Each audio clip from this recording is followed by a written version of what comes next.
दोस्तों, इस वीडियो में हम जानेंगे कि जब उस महाभयंकर युद्ध में अर्जुन अपना महान पराक्रम प्रकट कर रहे थे, उस वक्त भी भगवान श्री कृष्ण अर्जुन को ये कहते हैं कि अर्जुन, तुम जयद्रथ का वध सावधानी पूर्वक करना। अगर तुमने सावधानी नहीं बरती तो तुम्हारा भी वध हो जाएगा।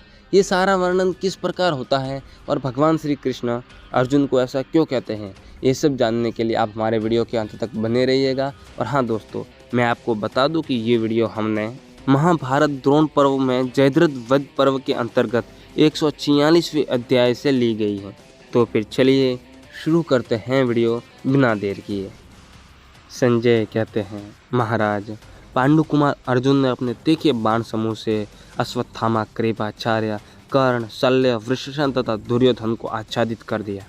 राजन, उस समय युद्ध स्थल में अर्जुन इतनी फुर्ती से बाण चलाते थे कि कोई किसी प्रकार भी यह नहीं देख सका कि वे बाण कब लेते हैं, कब धनुष पर रखते हैं और कब प्रत्यंचा खींचते हैं और कब बाण छोड़ते हैं। निरंतर बाण छोड़ते हुए अर्जुन का केवल मंडलाकार धनुष ही लोगों की दृष्टि में आता था एवं चारों ओर फैलाते हुए उनके बाण ही दृष्टिगोचर होते थे। अर्जुन ने कर्ण और वृषसेन के धनुष काटकर एक भल्ल के द्वारा शल्य के सारथी को रथ की बैठक से नीचे गिरा दिया। विजय वीरों में श्रेष्ठ अर्जुन ने रणभूमि में मामा भांजे, कृपाचार्य और अश्वत्थामा दोनों को बाणों द्वारा बिंद कर गहरी चोट पहुंचाई। इस प्रकार आपके उन महारथियों को व्याकुल करके पांडु कुमार अर्जुन ने एक अग्नि के समान तेजस्वी एवं भयंकर बाण निकाला। वह दिव्य बाण दिव्यास्त्रों से अभिमंत्रित होकर इंद्र के वज्र के समान प्रकाशित हो रहा था। वह सब प्रकार का भार वहन करने में समर्थ और महान था। उसकी गंध और मालाओं द्वारा सदा पूजा की जाती थी। कुरुनंदन, महाबाहु अर्जुन ने उस बाण को विधिपूर्वक वज्रास्त्र से संयोजित करके शीघ्र ही गांडीव धनुष पर रखा। नरेश्वर, जब अर्जुन अग्नि के समान तेजस्वी उस बाण का संधान करने लगे, उस समय आकाशचारी प्राणियों में महान कोलाहल होने लगा। उस समय वहां भगवान श्री कृष्ण पुनः उतावले होकर बोल उठे, धनंजय, तुम दुरात्मा सिंधुराज का मस्तक शीघ्र काट लो, क्योंकि सूर्य पर्वत श्रेष्ठ अस्तांचल पर जाना ही चाहते हैं। जयद्रथ वध के विषय में तुम मेरी यह बात ध्यान से सुन लो।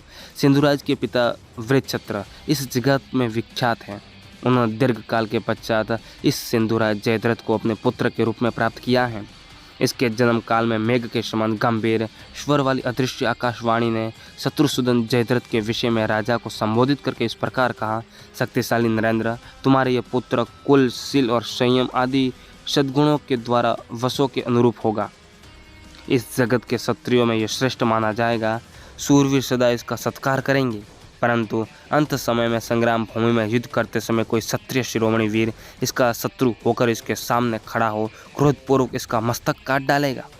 यह सुनकर शत्रुओं का दमन करने वाले सिंधुराज वृषचत्र देर तक कुछ सोचते रहे। फिर पुत्र स्नेह से प्रेरित हो वे समस्त जाति भाइयों से इस प्रकार बोले, संग्राम में युद्ध तत्पर हो।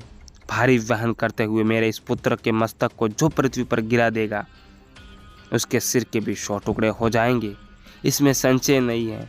ऐसा कहकर समय आने पर वृषचत्र ने जयद्रथ को राज्य सिंहासन पर स्थापित कर दिया और स्वयं वन में जाकर उग्र तपस्या में संलग्न हो गए। अर्जुन, वे तपस्वी राजा वृषचत्र इस समय इस समंत पंचक क्षेत्र से बाहर घोर एवं दुर्धर्ष तपस्या कर रहे हैं। अत्र शत्रुसूदन, तुम अद्भुत कर्म करने वाले किसी भयंकर दिव्यास्त्र के द्वारा इस महासमर में सिंधुराज जयद्रथ का कुंडल सहित मस्तक काटकर उसे इस वृषचत्र की गोद में गिरा दो।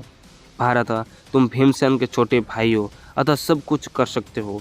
यदि तुम इसके मस्तक को पृथ्वी पर गिराओगे तो तुम्हारे मस्तक के भी 100 टुकड़े हो जाएंगे, इसमें संशय नहीं है। कुरुश्रेष्ठ, राजा वृषचत्र तपस्या में संलग्न है। तुम दिव्यास्त्र का आश्रय लेकर ऐसा प्रयत्न करो जिससे उसे इस बात का पता न चले। इंद्र कुमार, संपूर्ण त्रिलोक में कोई ऐसा कार्य नहीं है जो तुम्हारे लिए असाध्य हो अथवा जिसे तुम न कर सको। दोस्तों, आज के वीडियो में इतना ही। अगर आपको इस वीडियो का दूसरा भाग भी चाहिए तो आप हमें कमेंट कर दीजिएगा, जिसमें हम जानेंगे कि अर्जुन किस प्रकार जयद्रथ का वध करते हैं। ये सब जानने के लिए आप हमें कमेंट जरूर कर दीजिएगा।